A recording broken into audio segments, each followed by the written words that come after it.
പക്ഷം വ്യർത്ഥമാക്കി കളയാതെ കണ്ട് ഒരവസരം വരുന്ന സമയത്തെങ്കിൽ ഈശ്വര സേവ ചെയ്ത് ദുരിത നിവൃത്തി വരുത്തി ഗതി വരുത്തിക്കൊള്ളുവാനായി കൊണ്ടുവേണമതേ എല്ലാ ജനങ്ങളും എല്ലാ സമയത്തെങ്കിലും പ്രയത്നം ചെയ്തുകൊള്ളുവാൻ ആയതത്രേ ഇവിടെ ജന്മസാഫല്യമാകുന്നത്.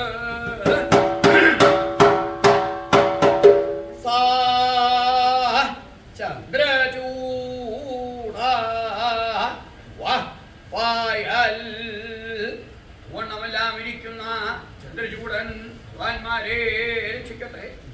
ഭവാന്മാർക്ക് പല പ്രകാരേണയുണ്ടാകുമല്ലോ സങ്കടങ്ങൾ. ആധ്യാത്മികങ്ങളായും ആദിഭൗതികങ്ങളായും ആദിദൈവികങ്ങളായിട്ടും ഇങ്ങനെ ബഹുവിധങ്ങളായിട്ടും ഉണ്ടാകുന്ന സങ്കടങ്ങളെ ആ സകലം തന്നെ യഥാവലേ ദൂരത്തെങ്കിൽ കളഞ്ഞ് ഇഹലോകത്തെങ്കിൽ